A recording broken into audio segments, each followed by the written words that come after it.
నమస్తే, welcome to NSTV news. నేను Mounika. Bulletin ముందుగా హెడ్లైన్స్ చూద్దాం.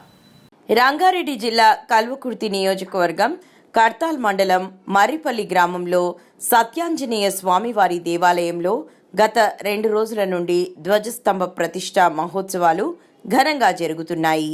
ఈ సందర్భంగా మాజీ సర్పంచ్ మల్లేష్ గౌడ్ మాట్లాడుతూ, మొదటి రోజు గణపతి హోమం, మండప దేవతల పూజ, అగ్ని ప్రతిష్ఠ, ఊరేగింపు, భజనలు, 2వ రోజు అష్టోత్తర అభిషేకాలు, గీతాపారాయణం, 11 హోమగుండాలతో యజ్ఞం, స్వామీజీలచే స్వామివార్ల ప్రవచనాలు, 3వ రోజు శివయజ్ఞం, కుంకుమార్చన, అభిషేకాలు అనంతరం ధ్వజస్తంభ ప్రతిష్టాపన జరుగుతుందని, కార్యక్రమం అనంతరం తీర్థ ప్రసాదాలు, అన్న ప్రసాద వితరణ ఉంటుందని, ఈ సదవకాశాన్ని అందరూ సద్వినియోగం చేసుకోవాలని అన్నారు.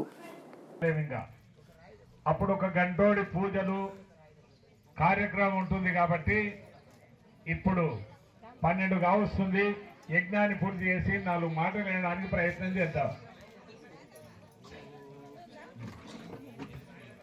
2 కాయలు బట్టి కొట్టండి, ఏదన్నా ఒకటి పలుకుతుంది.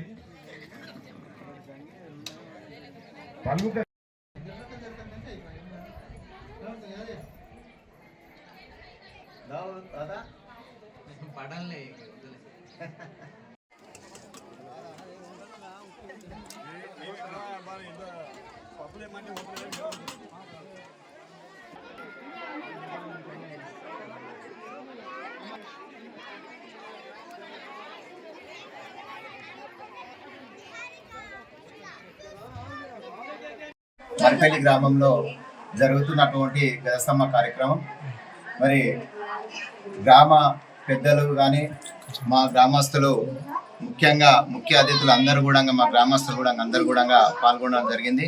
ఈ కార్యక్రమానికి ప్రతి ఒక్కరిని ఇన్వైట్ చేసుకుంటూ మేము మా గ్రామంలో గతంలో 3 రోజుల సంది, అంటే 24వ తారీఖు, 25వ తారీఖు నుంచి మరి ఈరోజు వరకు 25, రేపు 26 వరకు కూడా ఈ కార్యక్రమం నడుస్తుంది. ఎందుకంటే మరి ఈ ఒక కార్యక్రమంని మేము అందరం కూడా కలిసికట్టుగా పనిచేయాలన్న ముఖ్య ఉద్దేశంతో ఈ కార్యక్రమం మొదలు పెట్టుకున్నాం. మా ప్రస్తుతానికి మా ఊళ్ళో ఈ గజస్తంభం లేదు కాబట్టి ఈ గజస్తంభం కార్యక్రమం మరి ఈ సంవత్సరంగా భగవంతుని ఒక కృపతోటి, ఆయన గారి ఒక ఆశీస్సులతోటి ఈ కార్యక్రమం మొదలుపెట్టినాం. ఈ కార్యక్రమం రేపటి వరకు పూర్తి అవుతుంది. గజస్తంభం శంకుస్థాపన కూడా రేపు సాయంత్రం వరకు అలా కార్యక్రమం కూడా పూర్తవుతుందని చెప్పేసి ఈ యొక్క సభాముఖంగా మా ప్రజల ఒక అభిప్రాయంతో ఈ కార్యక్రమం మొదలుపెట్టాం, పూర్తి చేసుకుంటాం. జై శ్రీరామ్, జై సాయిరామ్.